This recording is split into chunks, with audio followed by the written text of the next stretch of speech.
Welcome to Liars and Lovers, the podcast where love, deception, and true crime combine. I'm your host, Lisa Ribacoff. Whether you're fascinated by crime, intrigued by human behavior, or simply curious about why people lie to the ones that they claim to love, you're absolutely in the right place. Today's episode is definitely going to be a fun one. Rarely do I have an opportunity to connect with an expert that's actually originally from my home state of New York. So you listeners today are going to definitely have the chance to get a New York to New York perspective on true crime, investigations, and why we do the things that we do and what happens when we see what we see. Today's guest is Tom Smith. Tom is a retired second-grade detective from the NYPD, where he served in numerous units such as Bronx Narcotics, the Bronx Gang Unit, the 5-2 Precinct Robbery Squad, the FBI NYPD Joint Terrorism Task Force. While assigned to the JTTF for 17 years, Tom traveled to 18 countries around the world, coordinating international terrorism cases. He was also deployed to Afghanistan for 3 months, running a kidnapping case, which ended in the successful hostage being rescued. Tom was also recently inducted into the National Law Enforcement Officers Hall of Fame and presented with the Lifetime Achievement Award. Tom is also the Vice President and Chief Operations Officer at Impact Solutions that provides an alternative to pepper spray called Impact. Impact is available to law enforcement and the public as an option for personal security. He's appeared on numerous shows to give his expert opinion, such as Nancy Grace, Newsmax, actually. I can't read my own handwriting this morning. And Law and Crime Network. And I'm thrilled to have him here today on Liars and Lovers. So, Tom, good morning. Thank you for being here. I'm very excited. And I think you were the most enthusiastic once I emailed our gaggle of cohort of friends. And you got back to me right away. You're like, I'm in. Let's go. Let's roll. So, well, we're New Yorkers. That's what we do. Exactly. When someone calls, you jump and you answer the call. But it is a pleasure to be here, and congratulations on your show. Thank you. And this is going to be an exciting one. I'm really thrilled to be here. Thank you. I appreciate it. No, thank you.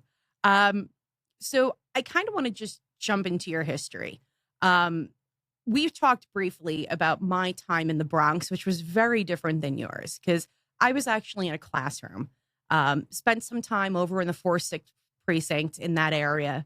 And for our listeners that have no clue what I mean by 4-6, it's the 46th precinct. I wouldn't exactly define it as fun. I would define it as interesting, and definitely no shortage of evil and or calls coming over the radio. And I know that your time in the 5-2 definitely had some very similar experiences. So not only do we have the New York perspective, but we both have a very good understanding of the Bronx, except that you had a firearm and you were handling investigations and I was dealing with children in a classroom. So sometimes those two things overlap, though. So. Oh, yeah. I mean, specifically, I remember it was one of the last couple of days of school and I drove from Long Island, parked my car, and there was an apartment building, maybe 2 or 3 units away from the school. And next thing you know, I see a bunch of marked cars. And I'm like, obviously, something's about to go down. It's around like 6:30 in the morning. And all of a sudden, I see minivans just pull up. And everyone's just parking discreetly. And I'm like, oh, it's about to go down. Because, of course, my background and experience as an investigator, I'm like, this apartment's getting raided. I wonder what's going to happen. And at that point, I looked at my watch and I'm like, probably go time soon. I'm either going to go into class late just because I want to see the shit hit the fan or what's going to happen. But lo and behold, one of the students, it was actually his family members, his apartment was raided and the parents were arrested.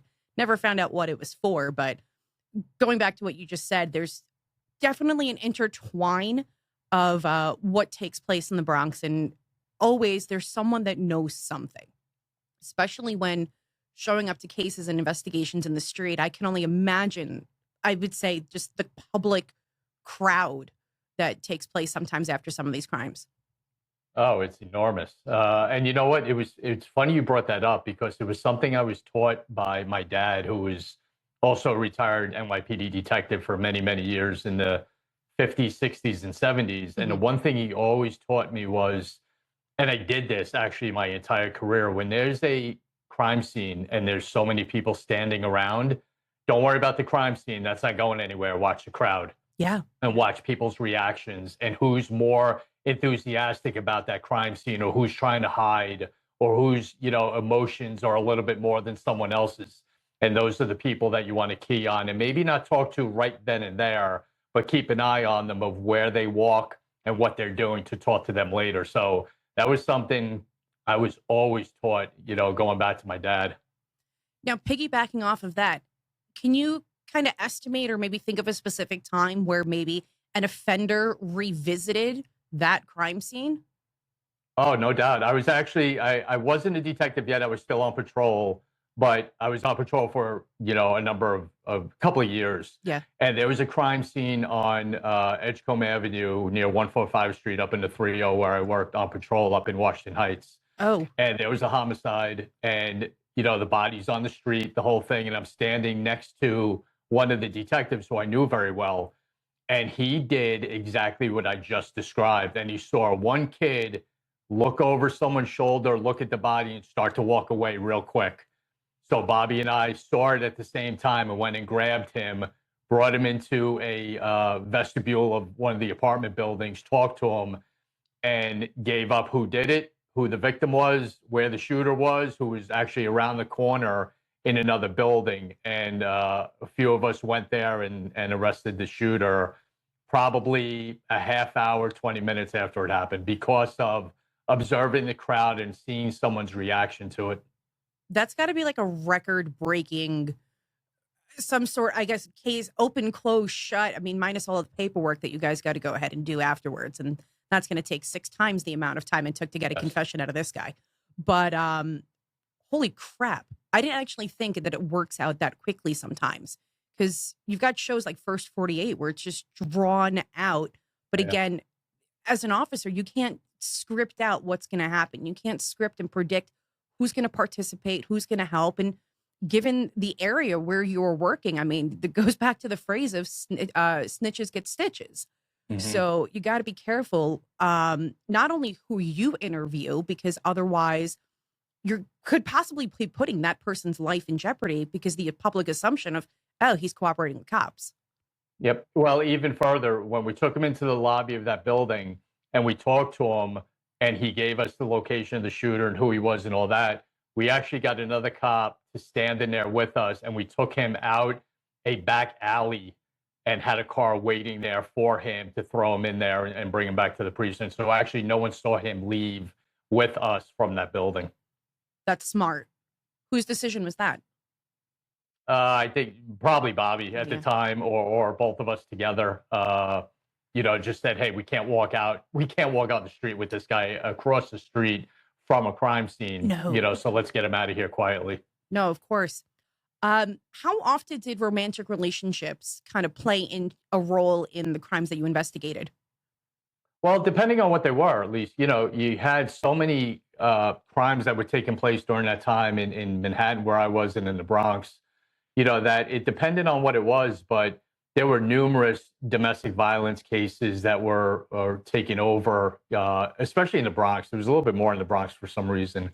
Yeah. But, it just depended when you showed up, and whether it was an assault, whether it was a real serious assault, or someone's missing, or actually a homicide.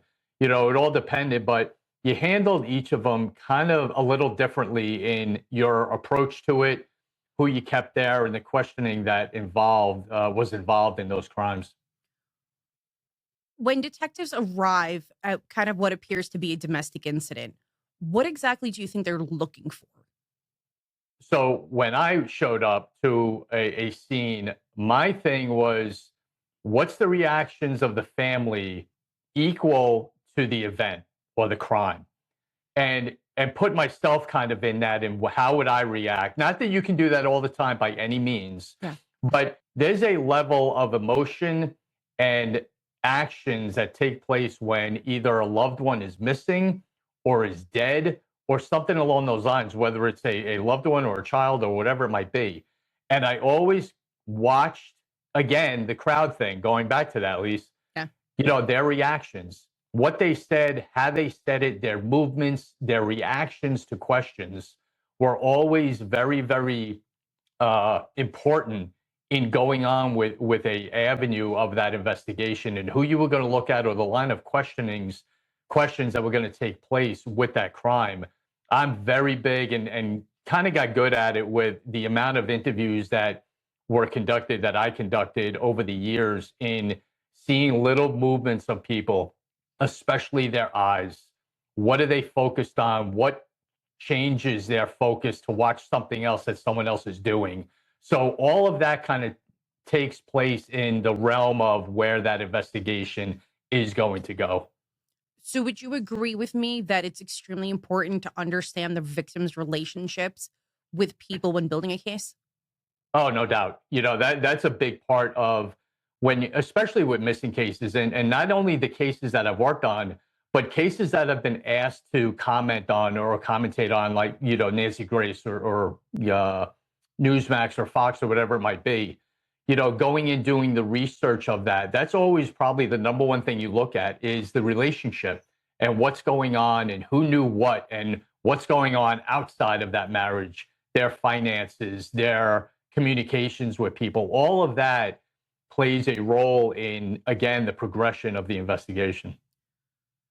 So my opinion has always been that obviously the first 48 hours are kind of crucial and probably the most important, because that's Absolutely. when people will go ahead and either lose contact with an individual. They will go ahead and given time to remove themselves from the situation.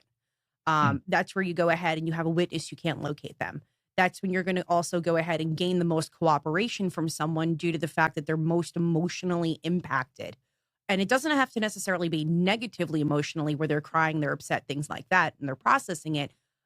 You've got every range from emotion to even anger, or someone could have had a vendetta and they're like, good, I'm glad the bitch is dead. So it's a full range of emotions.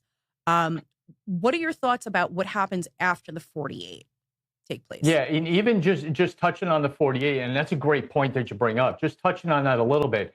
That's where criminals a lot of time make the most mistakes. And that's why it's so crucial to get out there after that happens, because criminals, whether it's a spur of the moment crime or a planned abduction or homicide, they can plan that out. And I'm going to do this, I'm going to do this, and this is where I'm going to put the body, and so on and so forth. The aftermath of that is something they can't plan for. Who responds, what the questions are, the integral parts of an investigation of looking and asking questions. They can't plan for that. So that's where most of their mistakes take place, because they can't think that far ahead or get into the mind of a detective of what we're going to ask. And that's where most of the mistakes take place. And that's why those first 48 hours is so critical to get to them before they can set a plan up. And it's funny that you bring that up, because it's that 48 after planning the intrication, almost like the script that they have to go ahead and follow. Right. And there was something, I don't know what I was watching the other day, but there was an interrogation going on. And what took place was the fact of the offender that they brought in for questioning. At that time, PD knew that he was the offender. They just were trying to go ahead and get him to go ahead and to confess. He had his story memorized. And it's almost like telling a lie, where you have to remember the who, what, where, why, when. And if you screw up one detail, you know that you're going to get it caught. But the interesting thing was, the officer that was doing the interrogation went ahead and said to the offender that was being interviewed, do me a favor, can you tell me your story backwards? Right. And he just completely jammed up, and he's like, and then for me, I'm sitting on the couch and I'm like, holy shit, that's awesome. Like, I never would have thought to do that, because they're going ahead and they're trying to set up their alibi and whatever narrative that they have memorized, but they never thought to rehearse it backwards. And I thought that was extremely interesting. Yeah, that's a great tool, and it's a great investigative strategy that's used. Either that, or I've seen, okay, hey, you mentioned this, what happened right after that? And now they have to process going from, it's kind of like when you say the ABCs. You may know the ABCs like we all do. All right, what's after L? And it may take you a second to do it, to answer that. So those are great techniques. And this is one of the things to avoid or to get a person that I kind of knew did something wrong. One of the strategies that I did Hmm. was to kind of prepare myself for that thing that they have of memorizing their alibi. And I would walk in and literally for 20 minutes, Lisa, talk about sports and not even what the crime was, why they were there. I'd walk in and the first thing I always said was Yankee or Met fan. And they'd Oh, look at you like kind of weird and go, Yankee, okay, cool. Hey, did you see the game last night?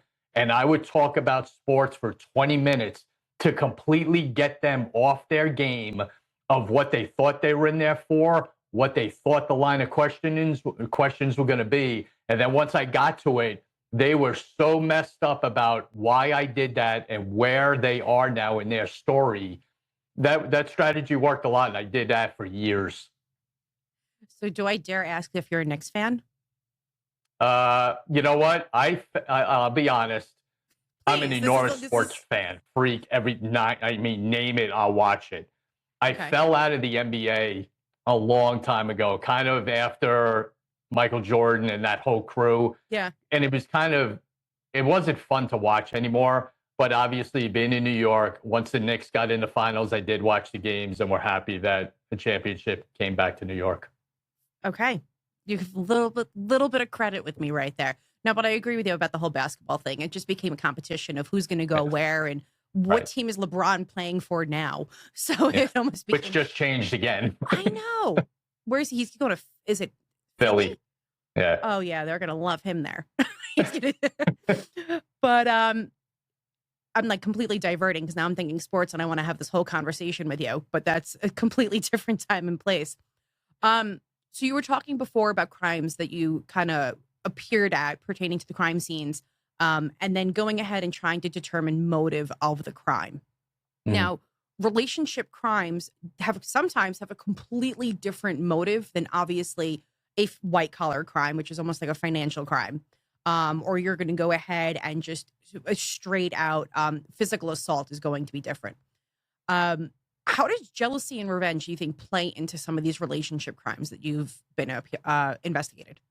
Oh God, that's a high percentage of why crimes happen. And most of the time when it comes to that, they're not, some are planned out, but a lot of them are just spur of the moment arguments that get out of hand. And then the rage comes out about what the situation that's going on is. And most of the time it's obviously the infidelity part that comes out. And those are, I don't want to say easy to solve, but with the technology that we have today, it is so much easier to track all that down, to come up with a motive between text messages with whoever they may be involved with, emails, Google searches, GPS trackers, LPRs with license plates of where they went, so to narrow down why or a motive of the infidelity part is, like I said, not easy, but it's a lot easier than it used to be. So that's usually one of the first lines of questioning or avenues that you're going to go down when, something takes place within a family. And speaking of these domestic situations, I feel like from the knowledge that I have from my time in the Bronx and hearing about relationship related crimes and having friends that also worked in the Bronx, a co-teacher of mine, her husband actually worked in our precinct. So it was great actually having someone available at all times to our disposal where something would happen in the neighborhood and we kind of send him a text message in the morning and be like, hey, any info that we can like have an idea what we're walking into for work. But a lot of the times that I saw it was male offenders, female victims, and Mhm. sometimes it came at the hours, and it's the witching hour between 1 a.m. and 5 a.m. So Mhm. it's sometimes drug induced, sometimes alcohol infused. Um, is that typically like a common theme of what took place, like when you were investigating these crimes, or was it more so just spur of the moment? Could be male, could be female type of offender.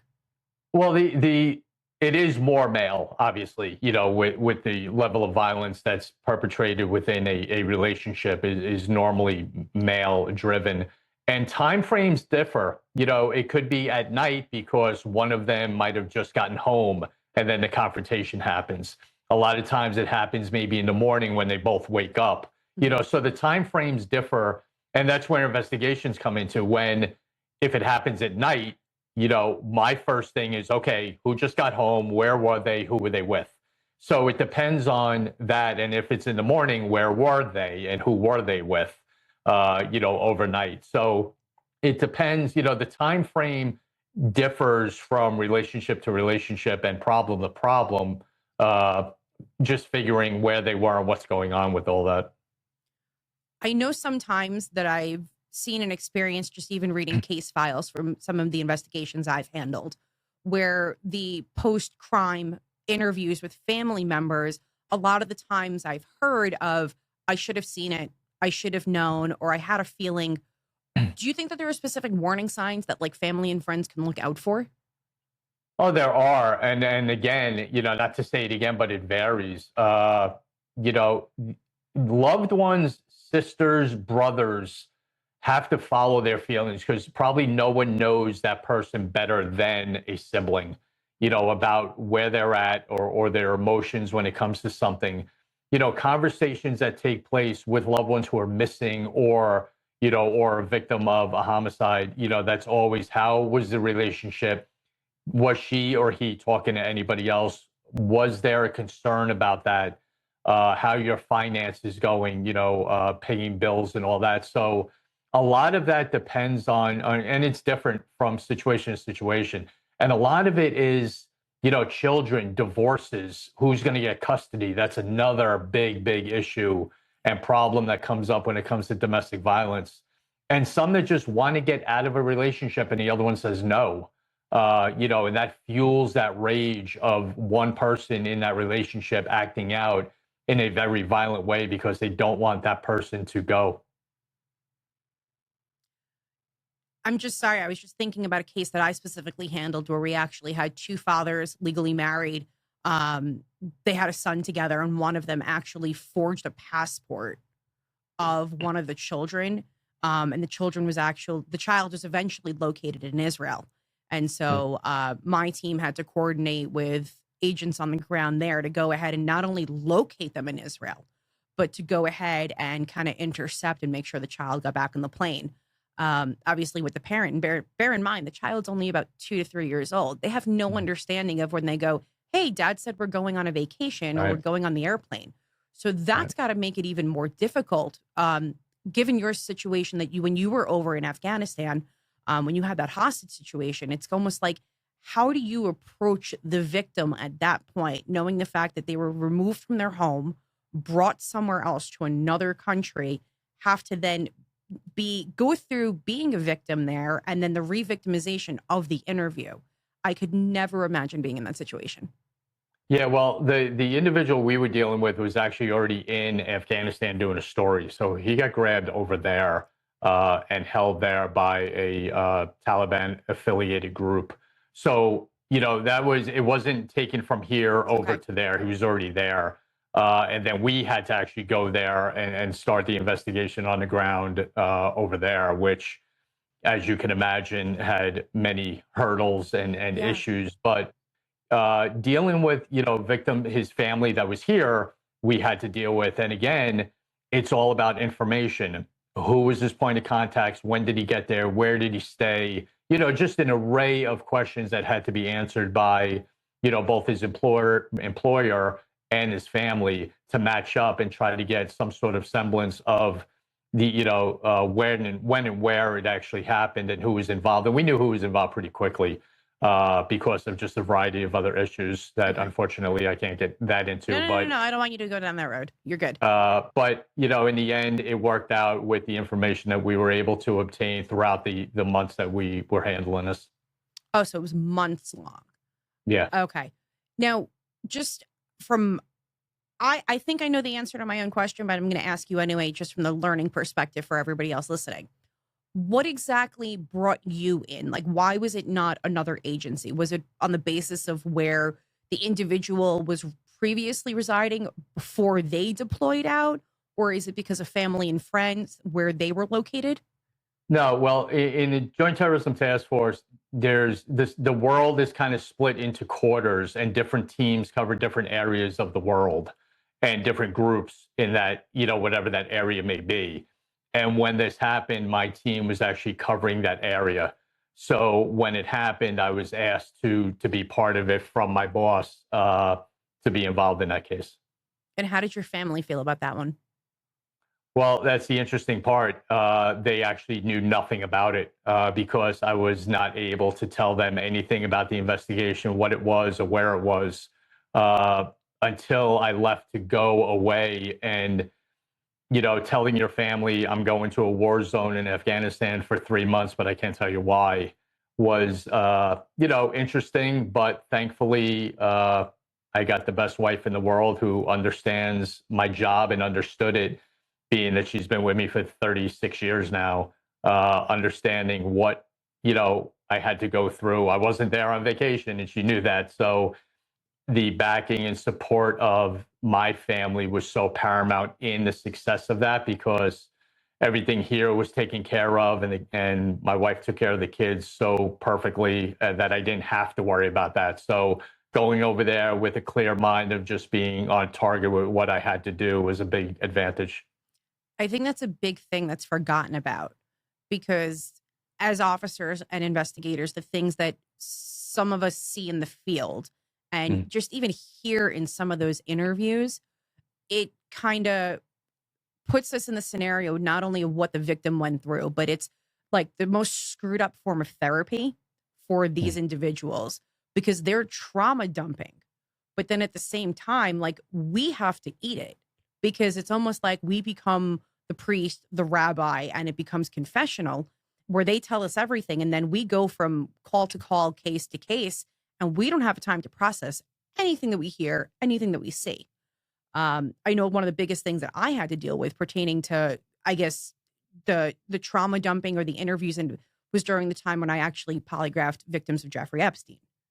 And you want to talk about hearing some shit. I know that you've heard some shit over your course of the year, but I mean, I had to take a crap ton of time off after those cases just to go ahead and be able to process.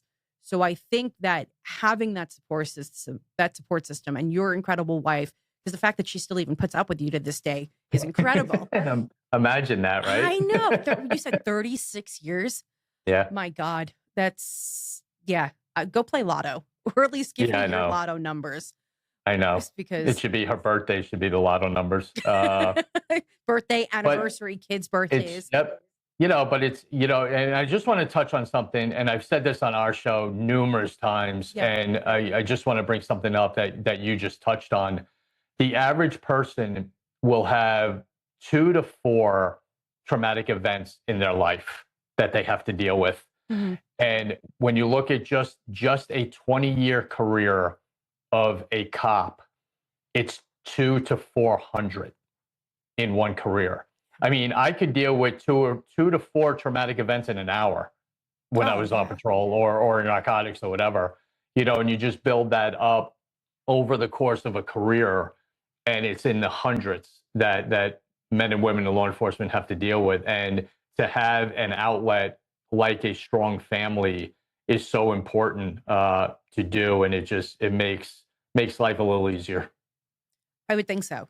I know that I've heard some stories from friends, and just even what goes on sometimes. I mean, you've worked with Cheryl before. She's got her Zone 7. It's just that support system and that group of people that that at the drop of the dime, you can send a text message. And you're obviously not going to send a 911 text message, but there's just going to be some sort of code where it's just, I need you. And that's going back to the whole New York thing. You ask a question, and it's not necessarily, or better yet, you tell someone to jump, and it's not how high, it's when do you want me to come down? Right. Just where do you need me? What time? What's going on? I don't even have to know what's going on. Tell me when I get there.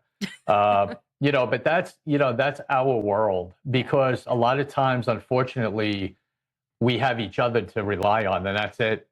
So, people with similar understandings of what we go through and have to go through are the people you're going to reach out to right away. And to have, like you just mentioned, Cheryl, who is maybe the greatest person on earth, and others, Barbara and Lauren, and, just a whole host of other people Yeah. who are around me in my life, to be able to have that outlet is very fortunate. Speaking of our friends, I actually recorded with Nicole and Maria yesterday, and we were talking about the event that took place over the weekend. And I don't know whose idea it was, but I'm pissed that airfare yours. Just go do one of these.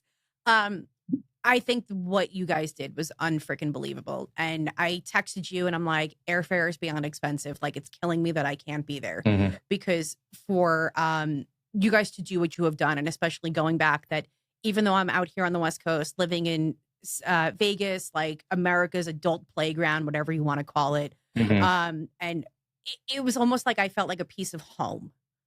So, what you guys are just doing with the podcast in general, and the fact that you guys relate so much, and you constantly give back to the law enforcement community, to individual families, to individual organizations, precincts.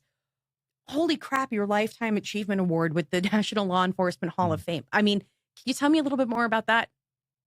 Yeah, and thank you so much for saying all that. And you know what? I've said it before. I get to that, just say this real quick. Yeah. I always said, if you have this much experience, and with the help of God, I do now after 30 years in the NYPD, and then everything I've done after that. If you don't give back to everything you've learned, what's the point? Like, Yeah. what did you do? If you're keeping it to yourself and not sharing what you can teach other people, then what are you doing? And I always just had that philosophy. So anything I have, I try to give back so much. But to get to your question, with the Hall of Fame in 2024 was one of the most honored thing that has happened to me. None of us start our career with the hopes of getting into the National Law Enforcement Officers Hall of Fame or given a Lifetime Achievement Award. You just go do your job. And that's what I said the night I got inducted. I look at it a little different than maybe other people looking at me. Mhm. I just look at it like it was every day and I just did my job.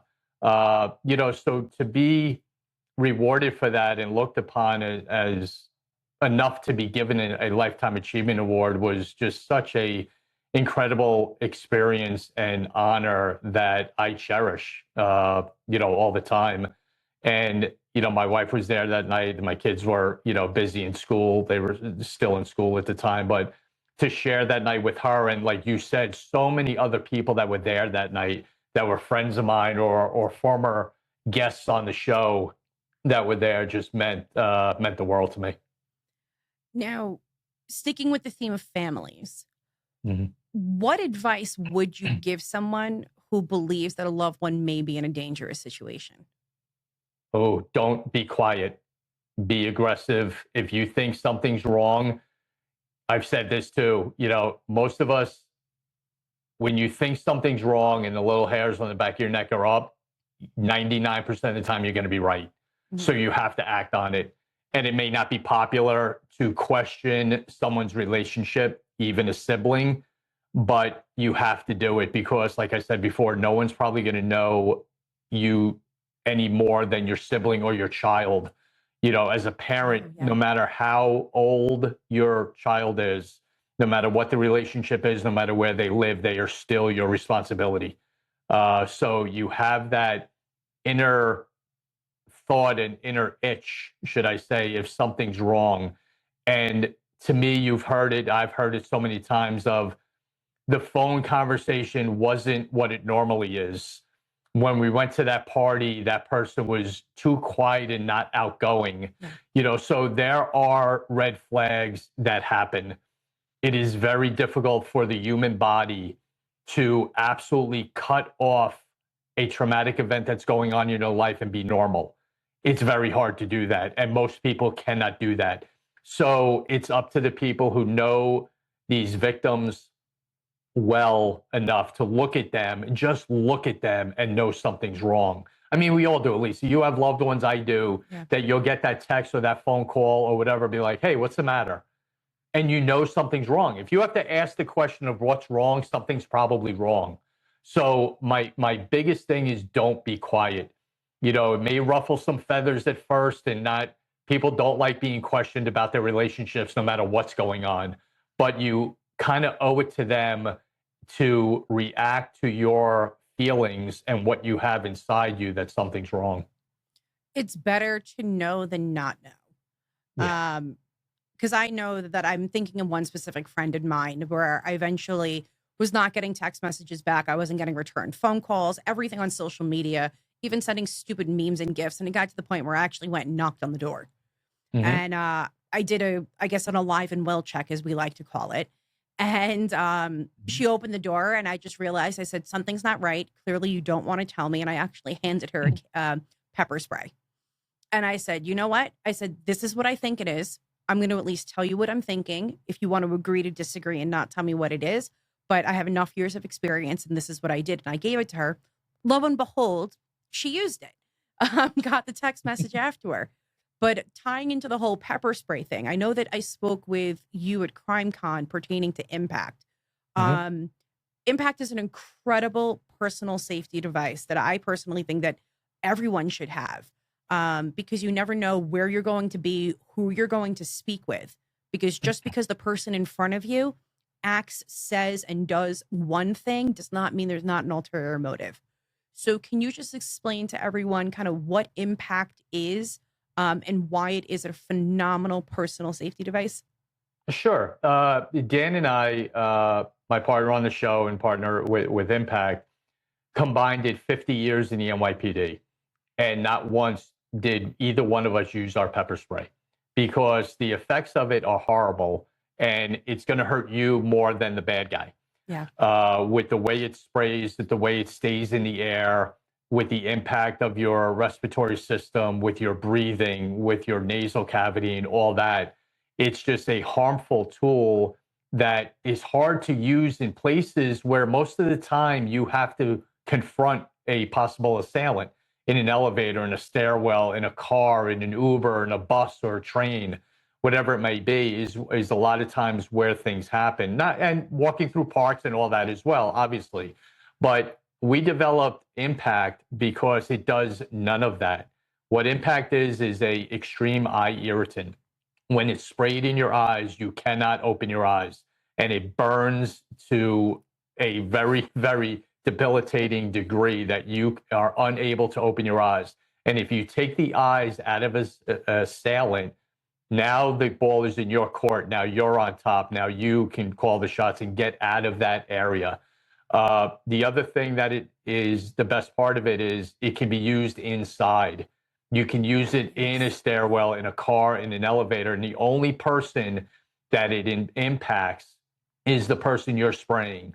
The aerosol that's in the air will not impact the person using the chemical irritant.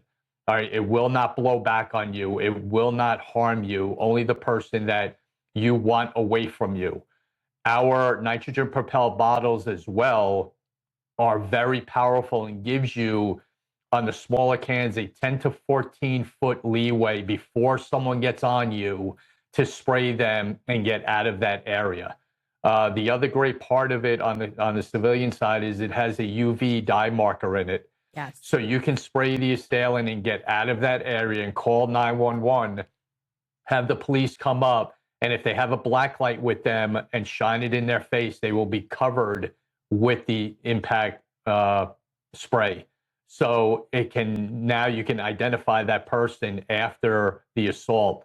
And all of this just adds up to personal and public safety and making yourself feel like you have a tool in you. Listen, not everyone should get a carry permit. Not everyone should have a firearm to protect themselves.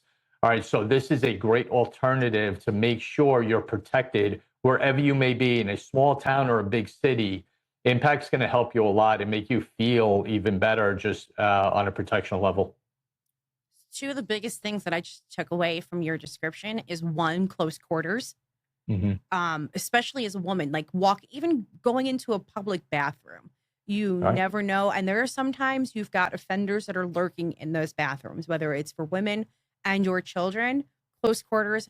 But two, the spray with the residual that stays on the individual, it almost Right. reminds me of a dye pack for bank Exactly. robberies. It's the same effect. It's the same exact effect. Yep. Okay. And they could get it out of their eyes. That's fine, but it's still going to be covered on other parts of their face, and it's still going to show up.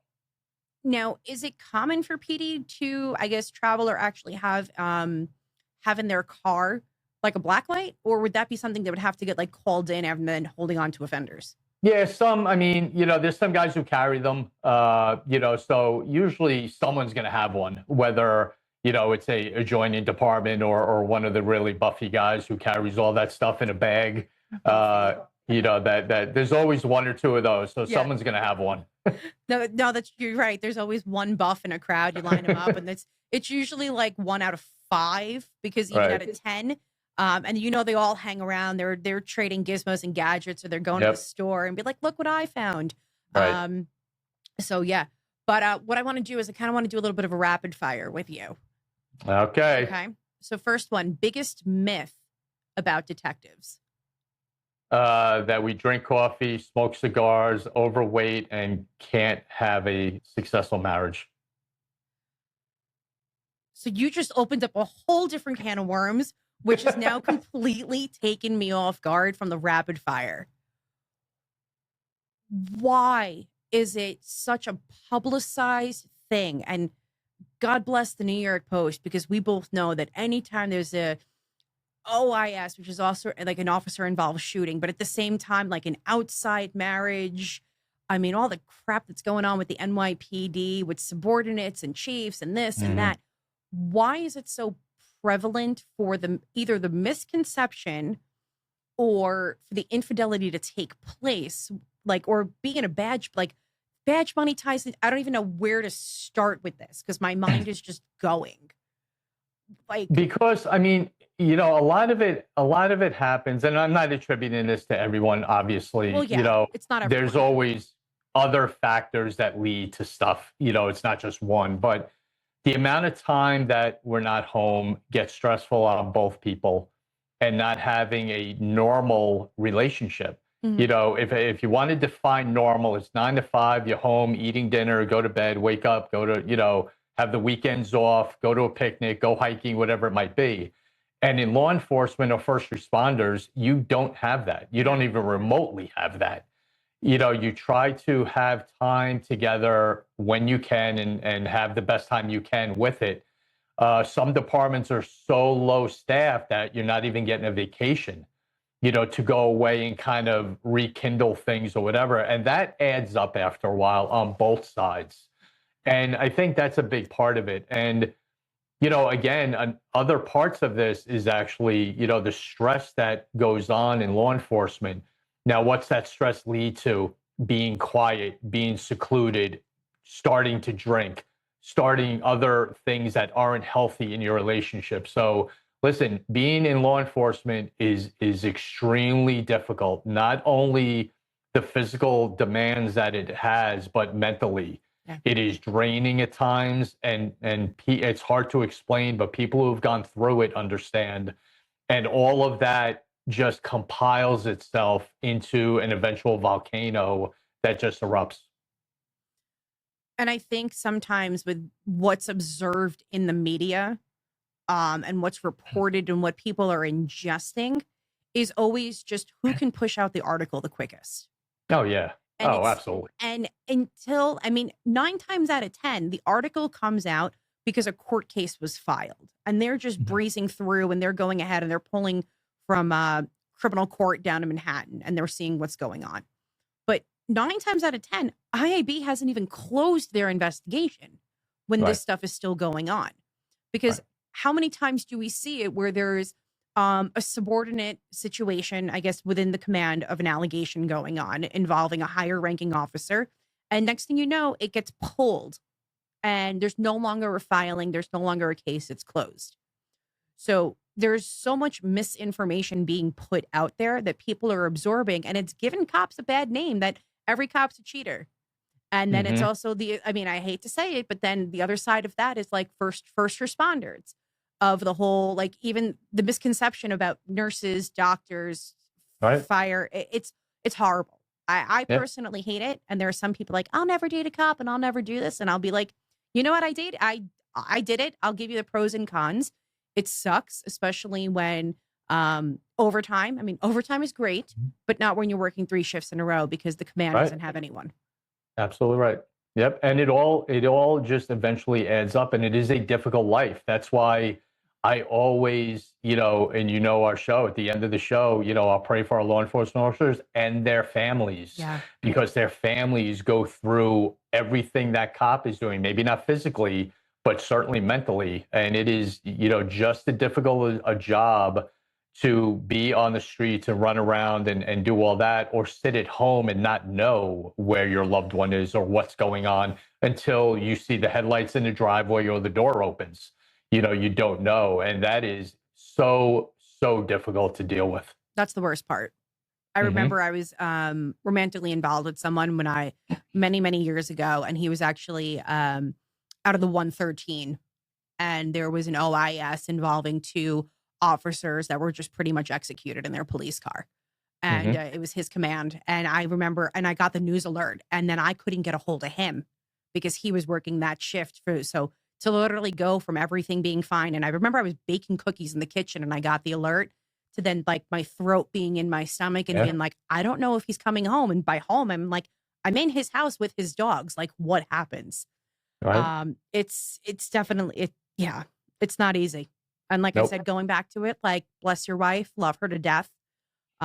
Because to not only be involved romantically with you during the course of your career, it's also everything post where you Oh yeah. still have it's not something that just goes away. No. Um, so that's definitely a green flag in your relationship. Yes. Definitely not a red flag at all. What else do you think would be a green flag that people should value in a relationship? Oh God, the time you have, cherish every moment of it, especially when you're in our careers, Yeah. because unlike any other career, you walk out that door, you have a very distinct possibility of not walking back through that door to come home, and you have to cherish every moment that you have, and do everything you can to be a great wife or a great husband or a great father or mother, because life in general, outside of law enforcement, outside of first responders, is short enough. Yeah. Time goes by way too fast just on a normal level. Now, speed that up, 10 or 15, 20 times when you're involved in law enforcement or the military or first responders. So I would just say every moment you have to laugh and joke and go away and have a good time, or coach your kids and be at tournaments or be at dance recitals or whatever it might be, do everything you can to get to those. Even parent teacher conferences. Yeah. All right. Okay, so there's a plus but and a minus. I was like waiting to see what you were going to list off. I'm like, okay, dance recitals, sports, but I'm like, parent teacher conferences kind of can go to the back burner.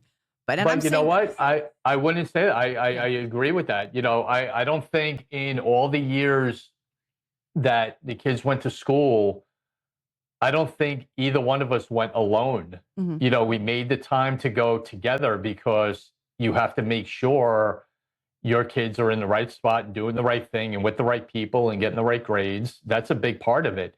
And making sure that all the values that you have in your home that you're teaching them is they're doing and putting out there in their public life. So I don't even know if there were maybe a couple of times that we didn't go together, but it's both responsible. You're both responsible for that. So we actually made it a point to do that as well.